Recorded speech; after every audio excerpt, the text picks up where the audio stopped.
ఓం నమ శివాయ శ్రీమాత్రే నమ. మిత్రులకి శివభిలాషులకి అలాగే నన్ను ఇంతగా ఆదరిస్తున్న యూట్యూబ్ ప్రేక్షకులందరికీ కూడా పేరు పేరు ధన్యవాదాలు. మిత్రులరా, మీ అందరికీ కూడా ఆ పరాదేవత ఎల్లవెల్లలా మీతో ఉండి మీ మనోవాంఛ నెరవేర్చాలని మనస్ఫూర్తిగా కోరుకుంటున్నాను. చాలామంది మిత్రులు మెయిల్స్లోనూ కామెంట్స్లోనూ ప్రతిరోజు కూడా గురువుగారు మేము జీవితంలో చాలా ఇబ్బందులు పడుతున్నాం, మేము దౌర్భాగ్యం అంటే ఏది చేసినా కలిసి రావడం లేదు, విపరీతమైన ఆర్థికమైన సమస్యలు, మానసిక సమస్యలు, కుటుంబ సమస్యలు, ఇలా ఇబ్బంది పడుతూ ఉన్నాం. మాకు భార్యా పిల్లలతో సుఖము సంతోషం రెండూ లేవు. మాకు అనేక రకాల అంటే ఒక సమస్య అంటే అనుకోవచ్చు గురువుగారు, రకరకాల సమస్యలతో ఇబ్బంది పడుతూ ఉన్నాం, ఏదైనా తేలికైన ఉపాయం గురించి తెలియచేయండి అని చాలామంది అడగడం జరిగింది. మిత్రులారా, మీరు బాగా గుర్తుంచుకోవాల్సింది ఏంటంటే మన జీవితంలో ఎప్పుడైనా సరే కష్టాలు, నష్టాలు, మానసికమైన సమస్యలు వస్తున్నాయంటే కొంత కారణం మనమే అవుతాం. ఎందుకంటే ఎదుటివారిని కంపేర్ చేయటం లేదా ఆలోచించకుండా మన మనసు అంటే మనం నిర్ణయం తీసుకోవడం, దానివల్ల కొన్ని సమస్యలు వస్తాయి. ఈరోజు ఉపాయంలో మీరు భగవంతుడికి నిత్యం చేసే పూజలో ఒక పదార్థాన్ని దేవుడికి నైవేద్యంగా సమర్పించి మనం మనసులో ఉన్న కోరిక చెప్పగలిగితే, అంటే ఆ కోరికని స్వామివారికి నివేదన చేయగలిగితే మీకు ధనలాభం కలుగుతుంది, అద్భుతమైన అదృష్టాన్ని పొందగలుగుతారు. మన పెద్దలు మనకు ఎన్నో పరిహారాలు, ఉపాయాలు చెప్పారు, కానీ భయం వల్ల, అపనమ్మకాల వల్ల వాటిని పెద్దగా పట్టించుకోం. కానీ ఈరోజు మనం చాలా తేలికైంది, ఎందుకంటే మనం అన్నీ కూడా తేలికైన ఉపాయాలు చెప్పుకుంటున్నాం. ఎవరైతే ప్రతిరోజు విష్ణుమూర్తిని పూజిస్తారో వారి జీవితంలో దేనికి లోటు అనేది ఉండదు. చాలా చిత్రంగా అనిపించవచ్చు, ఎందుకంటే శ్రీమన్నారాయణ్ణి మనం పూజించటం వల్ల ఏదైతే మన మీద మాయ ప్రభావం ఉంటుందో ఆ ప్రభావాన్ని తగ్గిస్తాడు. ఖచ్చితంగా మన జీవితంలో అద్భుతమైన మార్పులు చూడగలుగుతాం. ఎవరైతే మీ జీవితాల్లో చాలా రోజుల నుండి దౌర్భాగ్యంతో ఇబ్బంది పడుతున్నారో, సుఖ సంతోషాలు అనేవి లేకుండా బాధపడుతున్నారో, అంటే భార్యా పిల్లలతో సంతోషం లేదు, ఎప్పుడు గొడవలు అవుతున్నాయి, వారైనా చేయవచ్చు. అనేక రకాల సమస్యలతో, ఒకటిని కాదు, ఏదైనా ఎటువంటి సమస్యతో బాధపడుతూ ఉన్నా ఈ తేలికైన ఉపాయాన్ని చేయండి. ఈరోజు మనం ఈ పదార్థం మన ఇంట్లోనే ఉంటుంది, మనం నిత్యం వాడుతూ ఉంటాం, దానిలో అద్భుతమైన శక్తి దాగి ఉందన్న విషయం మనకి చాలామందికి తెలుసు. కానీ దాన్ని విధి విధానంగా వాడుకున్నప్పుడు ఫలితం అనేది కూడా అద్భుతంగా ఉంటుంది. ఈ ఉపాయం చేయడం వల్ల మిమ్మల్ని వెంటాడుతున్న దౌర్భాగ్యం తొలగిపోతుంది. ఆశ్చర్యకరంగా అనిపించవచ్చు. అప్పుల నుండి బయటపడతారు, అలాగే ధనలాభం కలుగుతుంది, మీలో ఆకర్షణ శక్తి కూడా పెరుగుతుంది. గ్రహదోషాల నుండి బయటపడడానికి మార్గాలు తెలుస్తాయి, బయటపడతారు. అలాగే మీ వైవాహిక జీవితంలో సుఖంగా లేని వారు ఎవరైతే చేస్తారో వారికి సుఖమని దొక్కుతుంది, అంటే భార్య వల్ల కావచ్చు, భర్త వల్ల కావచ్చు. అలాగే వివాహం కాని వారికి త్వరగా వివాహం అవడానికి అవకాశాలు పెరుగుతాయి. మీలో ఆకర్షణ శక్తి పెరగడం వల్ల 10 మందితో మాట్లాడినప్పుడు మీరు ఏ పనైనా పూర్తి చేయగలుగుతారు. ఎవరైతే విష్ణుమూర్తిని పూజిస్తారో, అలాగే ప్రతిరోజు పూజిస్తారో వారికి లక్ష్మీ ప్రసన్నత కూడా లభిస్తుంది. ఈ ఉపాయాన్ని ఎలా చేయాలో తెలియచేస్తాను.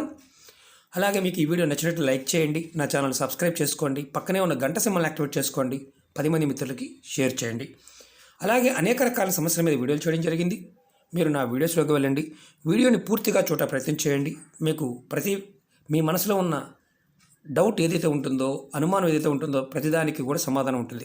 అలాగే మీకు ఆ పదార్థము సమయం చిక్కినప్పుడు మాత్రమే ప్రయత్నం చేయండి, ఎందుకంటే ఎన్నో ఉపాయాలు చెప్పాను, దగ్గరగా 1000 ఉపాయాలు ఉన్నాయి, మీరు చేయగలిగేదాన్ని ప్రయత్నించేయండి.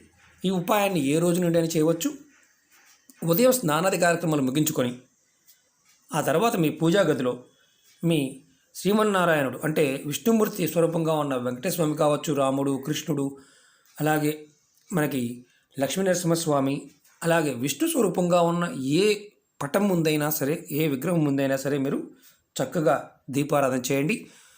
దీపారాధన పాయింట్ ఆఫ్ వ్యూలో మీకు అందుబాటులో ఉన్న నూనె ఏదైనా సరే, కొబ్బరి నూనె కావచ్చు, నువ్వుల నూనె, అలాగే ఆవు నెయ్యి, మామూలు నెయ్యి అయినా పర్వాలేదు.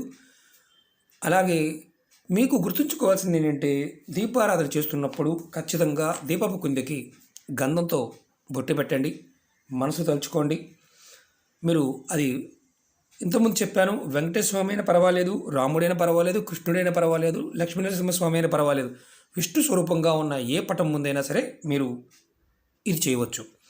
తర్వాత మీరు మీరు రోజు ఏ విధంగా అయితే పూజ చేసుకుంటారో పువ్వులు అలాగే మీ అలవాటు ప్రకారం ఎలాగైతే చేస్తారో అలాగే చేయండి. ఎటువంటి మార్పులు చేయవలసిన అవసరం ఏమీ లేదు. తర్వాత మీరు మీ పూజ కార్యక్రమానికి నైవేద్యం పెట్టే ముందు మీరు నైవేద్యంగా కొంచెం వెన్నని అలాగే పటికి బెల్లం మనుబూత్ అంటాం, కండచక్కెర అంటాం కదా, ఈ రెండు కలిపి స్వామివారికి నైవేద్యంగా పెట్టండి. పూజ అనంతరం ఆ తర్వాత మీరు స్వామివారి అష్టోత్తరము శతనామావళి మీరు చదవగలిగి చదవండి. మీకు చదవడం రాకపోతే ఆ స్వామివారి మంత్రాన్ని ఒక 108 సార్లు నా మనసు తలుచుకోండి. ఆ తర్వాత మీరు ఏదైతే వెన్న పటికి బెల్లం పెట్టారో ఈ పటికి బెల్లాన్ని మీ కుటుంబ సభ్యులు అందరికీ కూడా, మీ కుటుంబంలో ఉన్న సభ్యులందరికీ కూడా ప్రసాదంగా పెట్టండి. నైవేద్యంగా పెట్టిన దాన్ని ప్రసాదంగా పెట్టండి. ఈ విధంగా మీరు ఒక 21 రోజులు చేయండి. ఇలా కంటిన్యూ 21 రోజులు చేయండి. మీకు వీలు కావడం లేదు, మధ్యలో ఏదైనా ఆటంకం వచ్చింది, ఆగిన తర్వాతే కంటిన్యూ చేయండి. నెలసరి ఉన్నప్పుడు మాత్రం చేయమాకండి. ఇంట్లో కుటుంబంలో ఒక్కరు చేసినా మిగతా వారందరికీ కూడా పంచిపెట్టవచ్చు, అంటే ప్రసాదంగా పెట్టవచ్చు. ఈ విధంగా మీరు చేయటం వల్ల మీకు చిత్రంగా ఏంటంటే ధనాకర్షణ కలుగుతుంది, లక్ష్మీ ప్రాప్తి కలుగుతుంది, దౌర్భాగ్యం నుండి బయటపడతారు, మీలో ఆకర్షణ శక్తి మీకు లభిస్తుంది. చిత్రమైన విషయం ఏంటంటే మేము ప్రతిరోజు చేస్తున్నామండి, మేము పూజలు చేస్తున్నాం, మాకు కలిసి రావడం లేదనే వారికి ఒకటి గుర్తుంచుకోవాల్సిన విషయం ఏంటంటే విధి విధానంగా సంకల్పం చెప్పుకొని నా మనసులో నాకు ఈ కోరిక ఉంది స్వామి, నాకు ఇది కావాలి అని కోరుకోవడం తప్పులేదు. కానీ ఇవి చేస్తూ మనం ఎదుటి వారి మీద, అంటే ఒక రకంగా చెప్పాలంటే ఏడుపు, అంటే మనకి వారి మీద ఉన్న ద్వేషము అసూయ ఇవి భగవంతుడి దగ్గర కూడా మనం ప్రదర్శించినప్పుడు ఏమవుతుందంటే భగవంతుడికి మంచి చెడు రెండు ఒకటే. మనం ఏదైతే కోరుకుంటామో అవతలవాడు గురించి మనం కోరుకుంటాం, కానీ మంచి వాడికి పోతుంది, చెడు మనకు వస్తుంది. కాబట్టి మీకు మీ అవసరాన్ని మాత్రమే కోరుకోండి, జీవితంలో ఖచ్చితంగా ముందుకు వెళ్ళడానికి అవకాశం ఉంటుంది. ఇలా నైవేద్యాన్ని రోజు పెట్టవచ్చు అని అనుమానం కూడా వస్తుంది. మీరు రోజు పెట్టవచ్చు, ఎలాంటి ఇబ్బంది లేదు. కానీ కంటిన్యూగా మీకు రిజల్ట్ తెలియాలంటే, మార్పు కనిపించాలి అంటే 21 రోజులు మినిమం చేయాలి. మినిమం 21 రోజులు చేయాలి. అలా మీరు విష్ణుమూర్తిని, అంటే స్వామివారిని శ్రీమన్నారాయణని ఏ స్వరూపంగా మీరు ఆరాధించినా ఖచ్చితంగా మీకు లక్ష్మీ కృప కలుగుతుంది, ధనలాభం కలుగుతుంది. మనం చాలామంది ఏంటంటే సగం చేసిన తర్వాత 99% చేసి వదిలేస్తూ ఉంటారు. ఏదైనా ఒక మనం పూజ చేస్తున్నప్పుడు కానీ ఒక విషయాన్ని మనం పూర్తిగా ఎండ్ వరకు చేసినప్పుడు ఫలితం రావడానికి అవకాశం ఉంటుంది.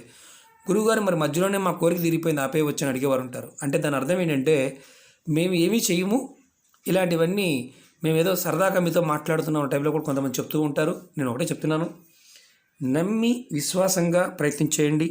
ఖచ్చితంగా ఆ శ్రీమన్నారాయణ యొక్క కృపా కటాక్షం మన మీద ఉంటుంది, ఆ పరాదేవత యొక్క అనుగ్రహం మన మీద ఉంటుంది.